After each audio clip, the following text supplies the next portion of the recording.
Now welcome to another edition of News from Naboo with Thor's Lightning Takes. And let's get right to the news. I actually found an article that I think is pretty interesting. It's with Doug Chiang and Oliver Skoll. Doug Chiang, yeah. Yeah, they worked on Lucasfilm. Skeleton Crew, and they're going to talk a little bit about the worlds of Skeleton Crew that we've seen thus far. It's an interesting interview, so we're going to go over the important parts, obviously. They talk about creating At Aten, the Starport Borgo, and the ship, our new ship, the Onyx Cinder. Yeah, we know that from Legos. Yes, Lego showed us the name. Yes. Yeah. Lego loves to spoil things.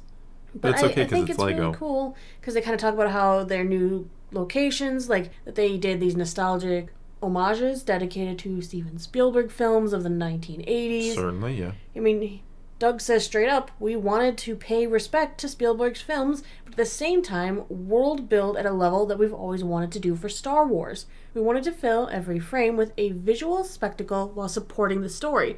I think it's one of the most beautiful series that we've done and has a touch of nostalgia. Visually, I think it's the best series they've done. I don't even think it's close right now. And yeah, the first episode on the Earth planet At Aten, we'll leave that out. But ever since we've gotten away from there, it is visually stunning. Mm-hmm. Well, Skoll is the one who took the lead on designing At Aten, and he wanted this planet to be kind of painfully dull and yet blissfully safe. Suburbs, painfully dull. Reflecting on the emotions of the kids and their parents through the look and feel of like identical homes, the quiet cul-de-sac, there's the school tram, there's downtown. He wanted everything to look mundane and boring and safe. I completely get what they were going for with that. We've discussed it before. I just would have preferred a little more alien looking. I understand. You could do boring and alien at the same time. He also says there's a sense of dread because the kids want to have an adventure and they're stuck here in boring Suburbs. Boresville on At Aten. You make your own adventures in the suburbs. Yes. And I find that really interesting. Like, Chang talks about how they were very conscious of the color palettes to distinguish the environments. And it's one of those things where George Lucas has established the idea way back. He was very clear in terms of lighting and color and texture and form so that the viewer knows where they are. The color palette, for instance, of At Aten is your Spielberg suburban neighborhood with beautiful lighting. There are some sunset shots that are very Spielberg. I think that's a good point. I think one of the problems with the other shows, especially The Mandalorian, I enjoy The Mandalorian, don't get me wrong, but a lot of the time it's kind of hard to tell what planet you're on because they all kind of feel and look the same. They're all gray or tan or some degree in between. That's very true. They followed, like, earthly architecture. They wanted the, like, when you watch E.T., one of the things that they said they noticed is that you could see the shape of the roofs of the houses of the suburbs. Well, they wanted that same feel, and they definitely got it with the identical homescapes. Oh, yeah.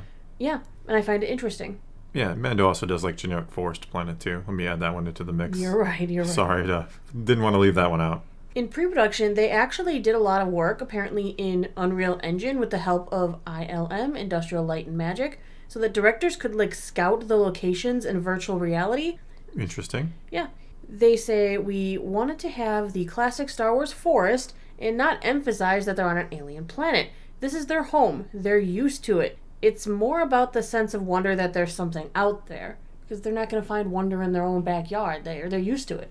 So when they're walking around the forest, they're not like, wow, look at this forest. Well, sure. They're used to it. And I think that's a really good note to pay attention to. You just need a little imagination, and you can find wonder in your own. My own backyard found Jedi temples everywhere. Hey, my backyard was Andor when I was a kid.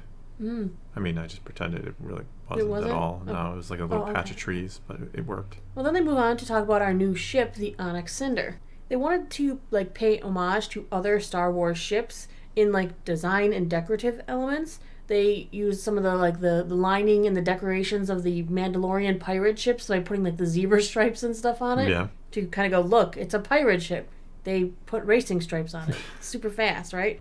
Well, Chang says spaceships are really hard because we treat them like characters. They need personality. And the Onyx Cinder had to be our version of something that was very magical in terms of both design and form for the story. We wanted to go for a unique silhouette. Yeah, I think they got it. Well, it's true that the ships all do have a very distinct personality in Star Wars. I think that's amazing. No, I agree. I think ships are they're one of those like big things you need to get right when you do Star Wars. Mm-hmm. Because they're an extension of the characters who use them. Yeah, I mean, the Millennium Falcon and Han Solo, I mean, hand in hand. It's iconic, yeah. Exactly. Mando with the Razor Crest is way more iconic to me than his Naboo Starfighter.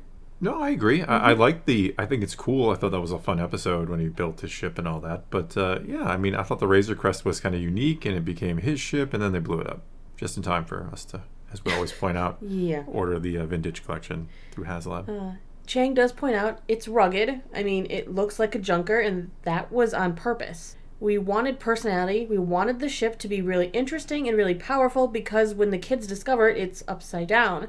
And the big reveal is the surprise as it turns over.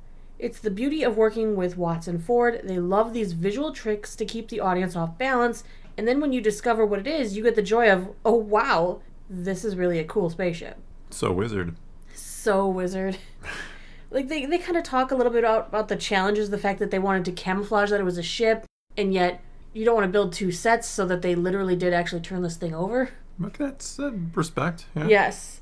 That they created a lot of like the retractable control panel effects for the cockpit. That the seats for the ship fold down and compact so you don't like see them upside and go, well, yeah, clearly that's... No, instead because it's upside down and because of how they've crafted the ship, it doesn't catch you immediately that they're in a starship.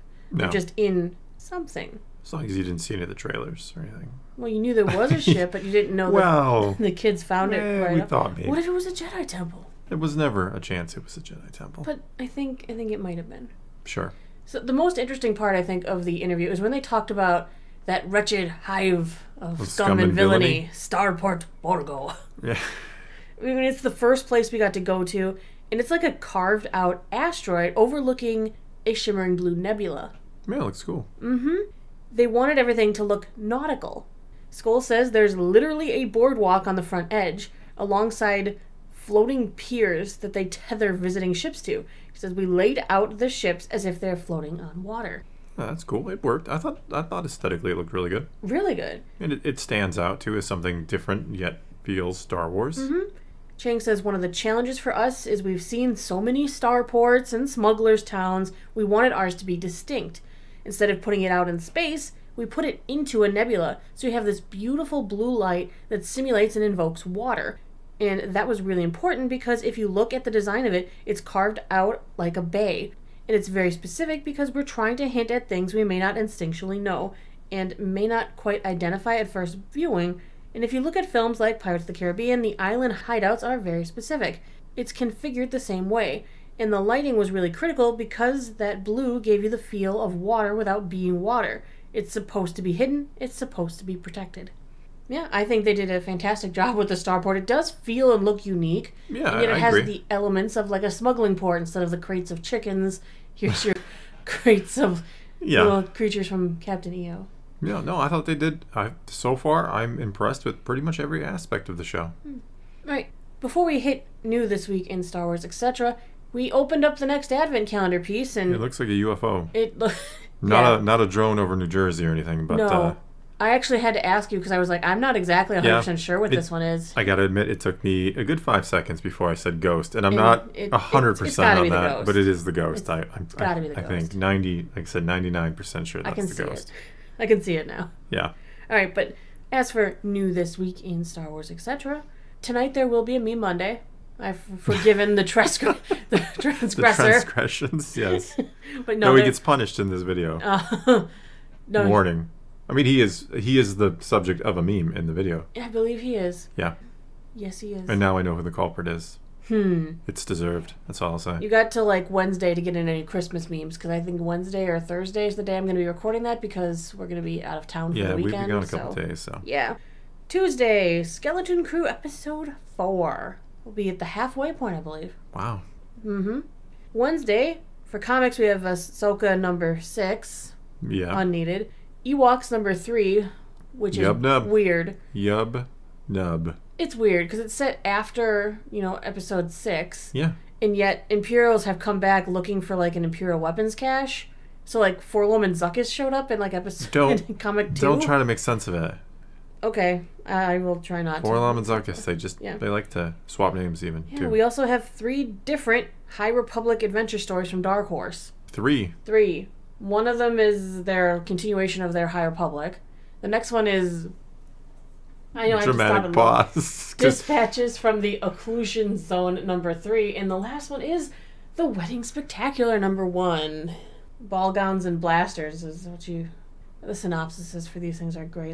They do talk about RSVPing, and just know the dress code calls for ball gowns as well as blaster rifles because war could break out at any moment. Thursday will be a voice chat this week at 8 p.m. Central Time. We will be talking about Skeleton Crew and maybe some other fun things. Sunday, Dune Prophecy Episode 6, the season finale. Only 6 episodes to try and sort this out. I feel like we weren't anywhere close to figuring this out yet. No. But that is all we've got. All right, well, then that is all we got for you this time. So now it is your turn. Take to the comments below. Tell us what you think of any and all of today's news, and tell me if you think that is a ghost or not. Again, I'm pretty sure. It looks ghosty. Or maybe it is I've captured one of the New Jersey drones. Perhaps. Could go either way. Whatever the case may be, though, leave a comment below. Let's talk some Star Wars. And until next time, thanks for watching.